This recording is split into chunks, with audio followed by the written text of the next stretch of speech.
ಒಂದು ಕಡೆ ಭಾರತ ಪಾಕಿಸ್ತಾನದ ನಡುವೆ ಯುದ್ಧದ ಕಾರ್ಮೋಡ ಆವರಿಸ್ತಾ ಇದ್ರೂ ಕೂಡ ಪಾಕಿಸ್ತಾನಕ್ಕೆ ಬುದ್ಧಿ ಬಂದಂತೆ ಕಂಡು ಬರ್ತಾ ಇಲ್ಲ.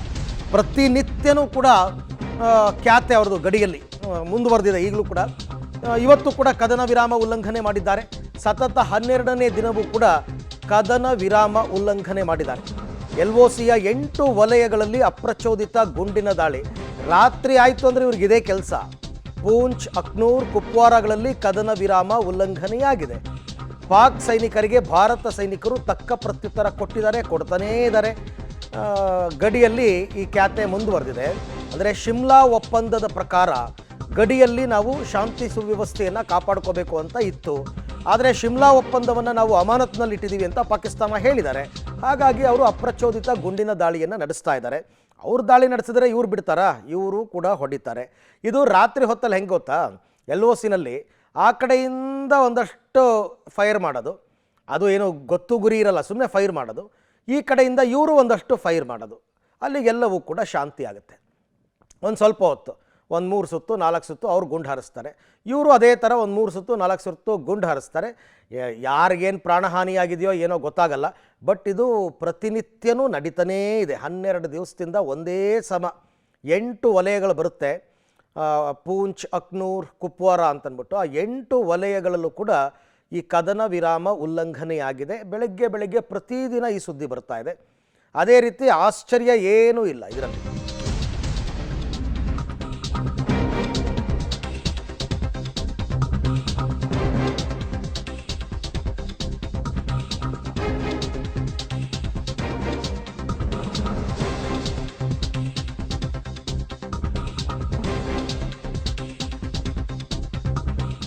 ಇನ್ನು ಮತ್ತೆ ಇದೇ ತಗಾದೆ ಪಾಕಿಸ್ತಾನದವ್ರದ್ದು. ಏನಂದರೆ, ಪೆಹಲ್ಗಾಮ್ ಉಗ್ರರ ದಾಳಿಯಲ್ಲಿ ನಮ್ಮ ಪಾತ್ರ ಇಲ್ಲ, ಪ್ರಕರಣದ ತನಿಖೆ ಮಾಡಿ ಅಂತ ಅವರು ವಿಶ್ವಸಂಸ್ಥೆಯ ಮುಖ್ಯಸ್ಥರಿಗೆ ಪಾಕ್ ಪ್ರಧಾನಿ ಶಹಬಾಜ್ ಶರೀಫ್ ಅವರು ಮನವಿಯನ್ನು ಮಾಡಿಕೊಂಡಿದ್ದಾರೆ.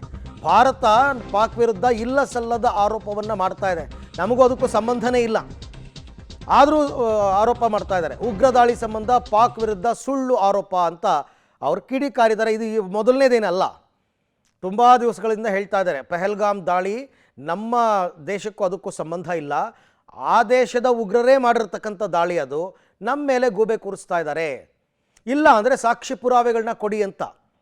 ಭಾರತ ಕೂಡ ಇಷ್ಟೊಂದು ಡಿಲೇ ಮಾಡ್ತಾ ಇರೋದಕ್ಕೆ ಕಾರಣನೇ ಅದು. ಬಲವಾದ ಸಾಕ್ಷಿ ಸಿಕ್ಕಿಲ್ಲ ಪಾಕಿಸ್ತಾನದ ವಿರುದ್ಧ ಭಾರತಕ್ಕೆ. ಒಂದು ಕಡೆ NIA ಅವರು ತನಿಖೆ ಮಾಡ್ತಾ ಇದ್ದಾರೆ. ಬಲವಾದ ಸಾಕ್ಷಿ ಅಂದರೆ ಏನು ಅಂದರೆ, ನೇರವಾಗಿ ಅವತ್ತು ಯಾರು 26 ಜನ ಅಮಾಯಕರನ್ನ ಗುಂಡಿಟ್ಟು ಕೊಂದರೋ ಅವರು ಸೆರೆ ಸಿಗಬೇಕು, ಅವರು ಯಾವ ದೇಶದವರು ಅಂತ ಐಡೆಂಟಿಫೈ ಆಗಬೇಕು, ಆಗ ಅದು ಸಾಕ್ಷಿ ಅಂತ. ಇನ್ನು ಜಮ್ಮು ಕಾಶ್ಮೀರದಲ್ಲಿ ಸೇನಾ ಕಾರ್ಯಾಚರಣೆ ನಡೀತಾ ಇದೆ. ಉಗ್ರರಿಗೆ ನೆರವು ನೀಡ್ತಾ ಇದ್ದ 2 ಬಂಧಿಸಿದ್ದಾರೆ ಪೊಲೀಸರು, ಅಂದರೆ ನಮ್ಮ ಸೈನ್ಯದವರು. ಒಂದು ಪಿಸ್ತೂಲ್, ಗ್ರೆನೇಡ್, 15 ಜೀವಂತ ಗುಂಡುಗಳನ್ನು ಕೂಡ ಈಗ ಅವರು ವಶಪಡಿಸಿಕೊಂಡಿದ್ದಾರೆ. ಕಾಶ್ಮೀರದ ಬದ್ಗಾಮ್ನಲ್ಲಿ ಈ ಕಾರ್ಯಾಚರಣೆ ನಡೆದಿದೆ. ನೋಡಿ, ಬೆಳಿಗ್ಗೆನೇ ಜಮ್ಮು ಕಾಶ್ಮೀರದಲ್ಲಿ ಸೇನೆಯ ಕಾರ್ಯಾಚರಣೆ. ಉಗ್ರರಿಗೆ ಸಹಕಾರ ಕೊಟ್ಟಿದ್ದ ಒಬ್ಬ ವ್ಯಕ್ತಿ ನಿನ್ನೆ ನದಿಗೆ ಹಾರಿ ಮೃತಪಟ್ಟಿದ್ದ. ನಿಮಗೆ ನೆನಪಿರಬೇಕು, ಅವನು ಅದೇನೇನೋ ಫುಡ್ಡು ಮತ್ತು ಉಳ್ಕೊಳ್ಳೋದಕ್ಕೆ ವ್ಯವಸ್ಥೆ ಎಲ್ಲ ಮಾಡಿದ್ದಂತೆ, ಸತ್ತೋದ. ಈಗ ನೋಡಿದ್ರೆ ಇಲ್ಲಿ ಆಪರೇಷನ್ ನಡೀತಾ ಇರ್ತಕ್ಕಂಥದ್ದನ್ನು ಕೂಡ ತಾವು ಗಮನಿಸ್ತಾ ಇದ್ದೀರಾ. 2 ಅರೆಸ್ಟ್ ಮಾಡಿದ್ದಾರೆ. ಅವ್ರ ಹತ್ರ ಮದ್ದು ಗುಂಡುಗಳೆಲ್ಲ ಇತ್ತು.